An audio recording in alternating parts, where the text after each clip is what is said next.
जय हिंद दोस्तों, मैं आप सभी के बीच लेकर आ गया हूं क्लास 10 का आपका सबसे महत्वपूर्ण टॉपिक लेकर आ गया हूं सब्जेक्ट मैथ का आपका क्वेश्चन बैंक सॉल्यूशन करा रहा हूं मैं। ये देखिए 2013 में जितने भी क्वेश्चन पूछे गए हैं उनका सॉल्यूशन लेकर आ गया हूं। ठीक है, तो चलिए स्टार्ट करते हैं। वीडियो को शुरू से अंत तक जरूर देखिएगा। देखिए यहाँ पे क्वेश्चन बोला गया है कि बिंदु 2, 3, 4, 1 के बीच की दूरी क्या होगी। तो बीच की दूरी निकालना है। तो बीच की दूरी कितना कितना का बोला गया है दोस्तों? बोला गया है आपका 2, 3 और एक बोला है आपका कितना 4, 1 के बीच की दूरी। तो बीच की दूरी सूत्र होता है दोस्तों x2 माइनस x1 का whole square plus y2 minus y1 का whole square, y2 minus y1 का होल स्क्वायर। यही है फॉर्मूला। अब इसी फॉर्मूला से हमको सवाल को सॉल्व करना है। यही है दूरी सूत्र। तो इसी से दूरी हम निकाल सकते हैं। देखिए तो यहाँ पे देखिए 4 में से 2 घटाना है। 4 माइनस 2 का होल स्क्वायर। ये देखिए y2 कितना है 1 है, तो 1 माइनस कितना हो जाएगा 3 का होल स्क्वायर। अब कितना हो जाएगा, इसमें से 4 में से 2 घट गया तो 2 का स्क्वायर हो जाएगा। यहाँ पे घट के आ जाएगा माइनस 2 स्क्वायर हो जाएगा। अब बताइए कितना हो जाएगा, 2 का स्क्वायर 4 और यहाँ पे भी 2 का स्क्वायर 4। कितना हो जाएगा दोस्तों, यहाँ पे हो जाएगा √8 और 8 का आप निकालिएगा तो कितना हो जाएगा 2√2 हो जाता है। इसका जब आप तोड़िएगा तो 2√2 हो जाएगा। इसका right answer option number A इसका राइट आंसर हो गया 2√2। ठीक है, चलिए अगला सवाल देखते हैं। ये तो हो गया इसका काम। चलते हैं नेक्स्ट क्वेश्चन को देखते हैं सॉल्व करके।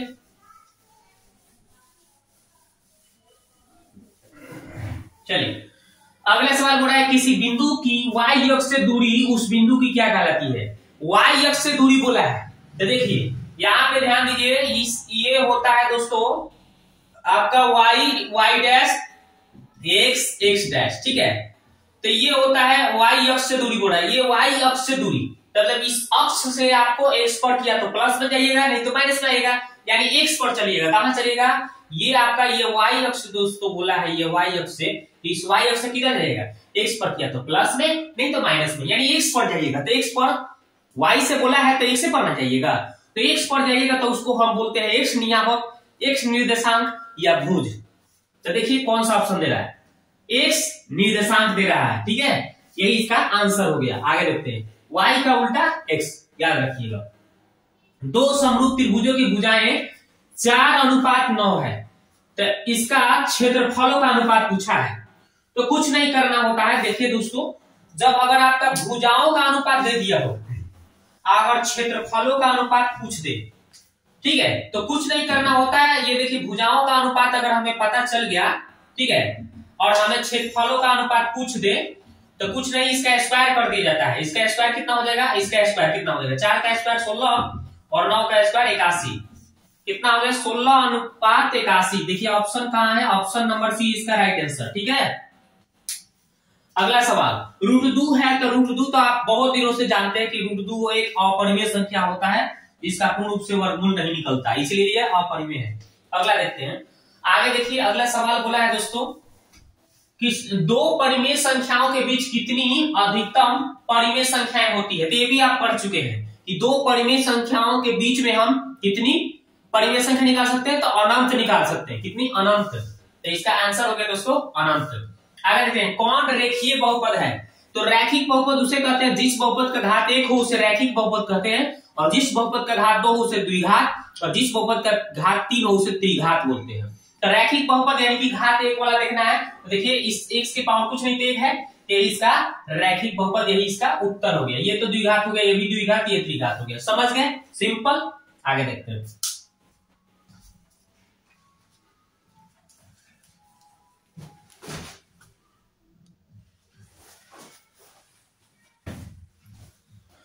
तो अब देखिए दोस्तों क्वेश्चन नंबर हम लोग 7 देखते हैं। 7 नंबर बोला गया है कि अर्धगोले का संपूर्ण सतह का क्षेत्रफल। तो अर्धगोला का संपूर्ण पृष्ठीय क्षेत्रफल की बात करें दोस्तों, चलिए तो देखिए यहाँ पे हम आपको यहाँ पे 3 सूत्र बता देते हैं। अर्धगोला जैसे कि मान लीजिए एक तरह से इस तरह से गोला बना दीजिए, अर्ध मतलब आधा कर दीजिए। ठीक है, ये देखिए अर्धगोला हो गया ना। चाहेंगे तो इसको हम ऐसे भी बना सकते हैं। अर्धगोला कुछ इस तरह से होता है। ठीक है, अर्धगोला। ठीक है, ये हो गया अर्धगोला।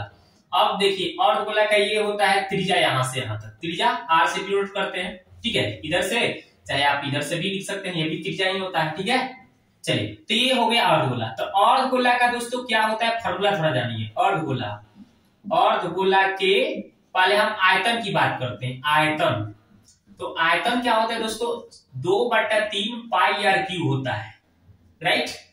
अब अर्धगोला के कोई पूछता है, अर्धगोला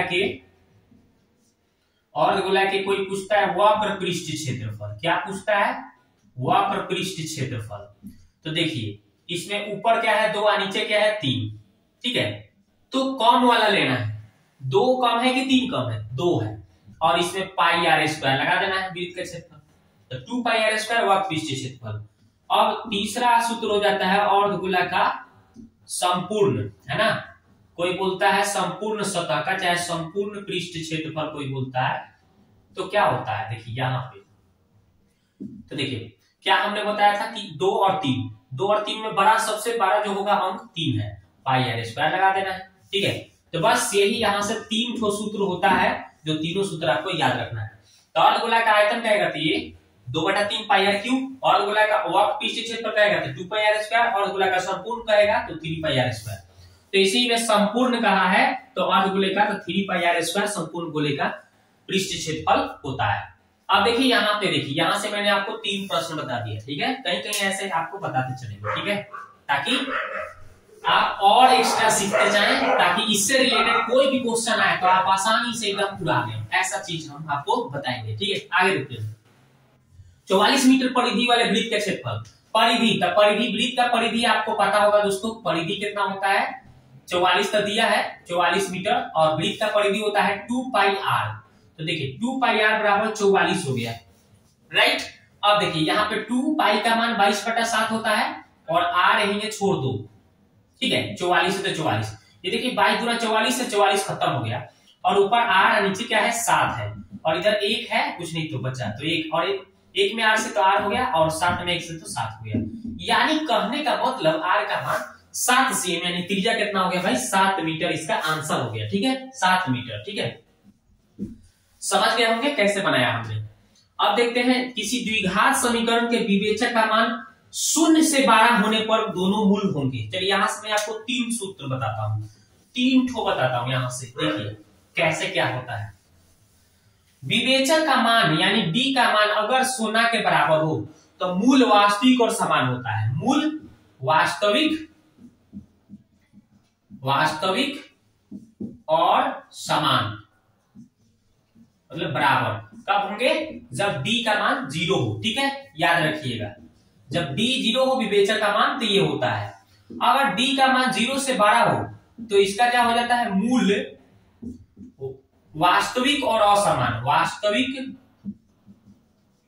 और असमान होता है, वास्तविक और असमान, ठीक है, वास्तविक और असमान।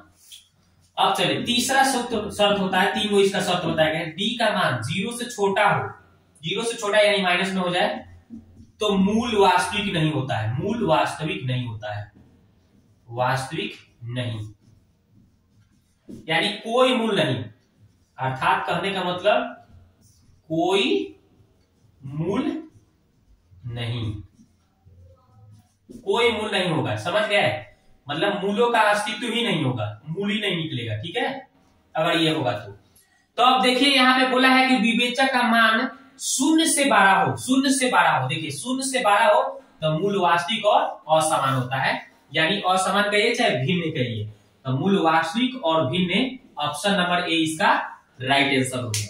अगर 0 के बराबर होता तो मूल वास्तविक और समान हो जाता, ठीक है। और ये तो आप ये तो अवास्तविक और ये तो होगा ही नहीं, अवास्तविक होगा ही नहीं, ठीक है। तो याद रखिएगा कि जब 0 के बराबर होगा तो मूल वास्तविक और समान, 0 से 12 होगा तो मूल वास्तविक और असमान, और 0 से छोटा होगा तो मूल वास्तविक और वास्तविक नहीं होगा, मतलब मूल ही नहीं होता है। तो इसमें 0 से 12 बोला था, तो 0 से 12 होगा तो मूल वास्तविक और असमान यानी कि वास्तविक और भिन्न होता है, ठीक है। कैसा लगा 9 नंबर, यहाँ पे मैंने 9 ही बताया, एक और सवाल बाकी है ना, चलिए एक और सवाल है उसको भी देख लेते हैं। 10 नंबर, एक सवाल छूट रहा है ना, इसको भी हम कर ही लेते हैं, देखते हैं इसको क्या है। चलिए ये तो हो गया 9 तक। 10वां सवाल है, 10 नंबर लिखा है 9 sec square theta minus 9 tan square theta बराबर क्या होगा। 9 sec square theta minus 9 tan square theta बराबर है, ऑप्शन में दिया है, ऑप्शन दिया है 1980 1980। चलिए, तो आपको हम बताए थे कि 9 sec square theta minus 9 tan square theta, तो देखिए 9 कॉमन काटेंगे तो क्या हो जाएगा sec square theta minus tan square theta. तो ये 9 और sec square theta minus tan square theta का मान एक होता है, तो 9 एकम 9 इसका राइट आंसर हो गया। मैंने कितना बार इस तरह से क्वेश्चन बता दिया है, तो इसका आंसर हो जाएगा दोस्तों 9। अब बताइए ये कैसा वीडियो लगा, आप जाके कमेंट बॉक्स में जरूर एक प्यारा सा कमेंट कीजिए। ठीक है, मिलते हैं नेक्स्ट वीडियो में। ठीक है।